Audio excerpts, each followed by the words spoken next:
আল্লাহু আকবার, আল্লাহু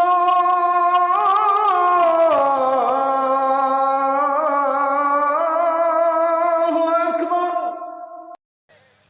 এই লোক হয়তো সৎ উদ্দেশ্যে বলছে, কিন্তু শয়তান তাকে দিয়ে বলাচ্ছে আপনাকে অশান্তিতে ফেলার জন্য। মনে রাখবেন, যারা নিজেদের তারিফ করে তারা হয়তো পজিটিভ মানুষ দেখে তারিফ করে, তাদের সংসারে এমন এমন অশান্তি হয় যেগুলো হয়তো আপনাদের হয় না।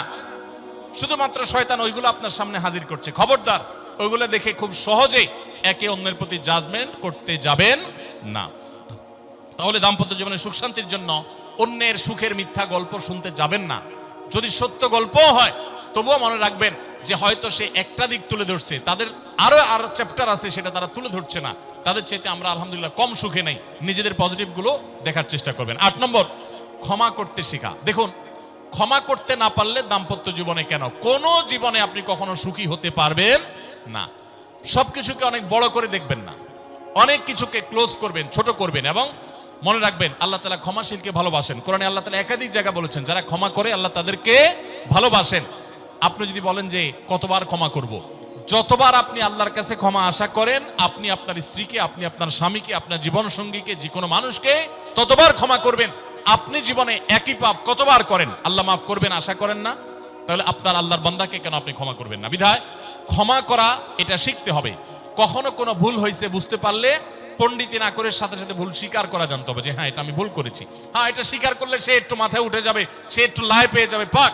কিন্তু এটা একটা ভালো গুণ। পরবর্তীতে এটাকে ব্যালেন্স করতে পারবেন অন্যভাবে। ভুল স্বীকার করবেন। মেয়েদের সাথে বিশেষ করে যখন ঝগড়াঝাটি হয়, কোনো কিছু হয়, মনে করেন ঝগড়া তুমুল আকারে চলে গেছে, এখন আপনার স্ত্রী আপনার মৃত্যুদণ্ড জারি করবেন, জাস্ট এটা বাকি আছে। এই টাইমটাতে আপনি যদি চান যে এই রাগের পারদকে পাতাল থেকে মুহূর্তের ভিতর, আমি আকাশ থেকে মুহূর্তের ভিতরে পাতালে নামায় আনবো, আগুনের সাথে সাথে পানি করব, একটা বুদ্ধি, একটা কাজ করবেন, সাথে সাথে পানি হয়ে যাবে। সেটা কি? এতক্ষণ যা তর্ক করছেন, এখন বলেন যে আসলে তুমি ঠিক বলছো, আমারটা ভুল। ব্যাস, দেখবেন যে আগুন পানি হয়ে গেছে সাথে সাথে। তো ভুল স্বীকার করতে পারে, এটা শুধু স্বামীরা না, স্ত্রীদের ক্ষেত্রে একই কথা প্রযোজ্য। এটা অনেক বড় একটা গুণ।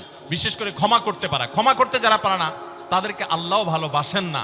আল্লাহ তাআলা বলেছেন যে আল্লাহ তাআলা ক্ষমাশীল মানুষদেরকে ভালোবাসেন। বিধায় আমরা ক্ষমা করতে শিখবো ইনশাআল্লাহ। 9 নম্বর হলো, শয়তান যে সমস্ত জায়গাতে ধোঁকা দেয় এই জায়গাগুলোকে ক্লিয়ার রাখা। যেমন একটা পয়েন্ট বলি, স্বামী স্ত্রীর মধ্যে কিছু কিছু জিনিস প্রাইভেট থাকতে পারে। আপনার স্ত্রী আপনার শ্বশুর বাড়িতে ফোনে কথা বলেছে, কি বলেছে, আম্মা তোমার সাথে কি বলেছে, তোমার আব্বা কি বলেছে, তোমার ভাই কি বলেছে, ব্যক্তিগত বিষয়গুলো খুব বেশি খোঁচাখুচি করে জানতে যাবেন না। এগুলো জানতে গেলে অশান্তি হবে। এবং অনেক সময় দেখা যেতে পারে কোনো কিছু দেখে আপনার সন্দেহ হয়েছে, তাহলে এটা পেটের ভিতর রাখবেন না। আবার খারাপভাবে উপস্থাপন না করে সুন্দরভাবে উপস্থাপন করুন যে আমার কাছে এরকম মনে হয়েছে। তাতে সাময়িক ঝগড়া হোক, কিন্তু আপনি ক্লিয়ার হয়ে যাবেন এবং নিজেদের মধ্যে কোনো ঝামেলা থাকবে না। শয়তান বিশেষ করে ওয়াসওয়াসা, কুমন্ত্রণা, সন্দেহের রোগ দিয়া দাম্পত্য জীবনে সবচেয়ে বেশি অশান্তি তৈরি করে। এজন্য সন্দেহকে কোনো স্থান দিবেন না।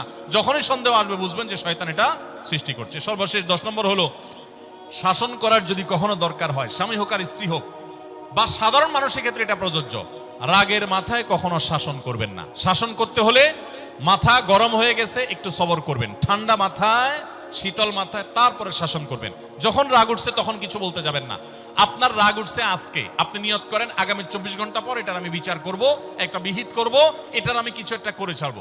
24 ঘন্টা টাইম নেন, ইনশাআল্লাহ আপনি নিশ্চিত থাকেন 24 ঘন্টা পর যদি আপনি এটা নিয়ে বসেন, তাহলে আপনার এই বসাটা অনেক বেশি হবে ন্যায়সঙ্গত। এটাতে কোনো প্রকার সীমালঙ্ঘন থাকবে না, রাগের চোটে অন্যায় আচরণ হবে না, জুলুম হবে না, বাড়াবাড়ি হবে না, যথাযথ শাসন হবে। যে কোনো মানুষের ক্ষেত্রে এটা প্রযোজ্য। আপনার একটা ছেলে এমন কোন অন্যায় কাজ করছে, আপনি এখন তাকে মাথা হট হয়ে গেছে, এখন শাসন করতে গেলে জুলুম হয়ে যেতে পারে। একটু সবর করেন, সময় নেন, দেখবেন রাগটা প্রশমিত হয়ে লেভেলে চলে আসছে। এরপর যদি শাসন করেন দেখবেন জুলুম হবে না। তো স্বামী স্ত্রী উভয়ের ক্ষেত্রে একই কথা প্রযোজ্য। ঝগড়া যখন করতে মন চায়, মেজাজ যখন গরম হয়, তখন না করে একটু পরে করেন। আমি সৌদি আরবে প্রবাসে যখন ছিলাম, আমি দেখেছি অনেক বাংলাদেশি ভাইরা, তখন নেটের এত বেশি প্রচলন ছিল না, তারা মোবাইলে একটার পর একটা কার্ড রিচার্জ করতো 50 রিয়াল 100 রিয়াল দিয়া। কেন? শুধুমাত্র বউয়ের সাথে ঝগড়া করার জন্য। কিসের জন্য? কারণ কথা বলতেছে, মনে করেন কোন একটা বিষয় নিয়ে তুমুল বিশ্বযুদ্ধ বেঁধে গেছে দুজনের, এখন এই পাশ থেকে ওই পাশ থেকে কথা চালাচালি ঝগড়াঝাটি চলতেছে, চিল্লানি চেঁচামেচি, হঠাৎ করে লাইন কেটে গেছে, ব্যালেন্স শেষ, দৌড় দিয়ে চলে গেছে দোকানে, এই তাড়াতাড়ি একটা কার্ড দেন ভাই, তাড়াতাড়ি রিচার্জ করতেছে। কেন? তাকে এখন কি করতে হবে? অসমাপ্ত ঝগড়ার সেকেন্ড ইনিংস শেষ করতে হবে। আবার কার্ড শেষ হয়ে যাচ্ছে, ইনিংস ঘোষণা হয়ে গেছে, আবার যায় সে কার্ড রিচার্জ করে থার্ড ইনিংসে ঝগড়া করছে। কত বড় বেকুব চিন্তা করে, কত বড় নির্বুদ্ধিতা।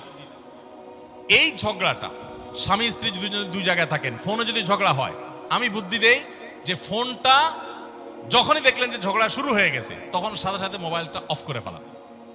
অফ করে 3 দিন মাত্র রাখেন, অন্য একটা নাম্বার বাটন ফোন দিয়ে আপাতত অফিসের কাজ কাম ছাড়েন, আর বইয়ের সাথে যোগাযোগের নাম্বারটা 3 দিনের জন্য বন্ধ রাখেন।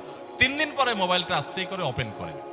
এবার নিয়তি করেন যে ঝগড়া এটাই হবে, বরে বলবেন দেখো তোমার সাথে ঝগড়া এখানে এই পর্যন্ত থামতেছে, আমরা এখান থেকে আবার শুরু করবো ইনশাল্লাহ 3 দিন পর। 3 দিনের বিরতি দিচ্ছি, যুদ্ধবিরতি। 3 দিন পরে যদি শুরু করেন, আমি তো দায়িত্ব নিয়ে বলতে পারি, লিখিত দিতে পারি আপনাকে, 3 দিনের পর যখন আবার নতুন করে শুরু করবেন, ইনশাআল্লাহ দেখবেন আগের ঝগড়ার যে দুইজনের একজনেরও আর কিছুই নেই। এখন বউরে যদি বলেন 3 দিন পরে ফোন দিয়া বলেন, হ্যাঁ বলো তুমি জানি কি বলতেছিলা, দেখবেন যে আর কথা খুঁজে পায় না। আর আপনিও যদি বলেন যে হ্যাঁ আমি জানি কি বলতেছিলাম, দেখবেন এখন ঝগড়া করে জুত পাবেন না, গিয়ার একেবারে নরমালে চলে আসছে। এই জন্য ভাইরা, রাগ যখন হয় ওই টাইমটাতে ঝগড়াঝাটি করতে হয় না, তাহলে সেক্ষেত্রে দাম্পত্য জীবনে অশান্তি থেকে অনেকখানি বাঁচা যায়। যে ঠিক আছে আমরা ঝগড়া করব, এই বিষয়ে আমরা এখন কথা বলবো না, কালকে কথা বলবো, একটু অপেক্ষা করেন, উভয়ের জন্য সেখানে কল্যাণ থাকবে।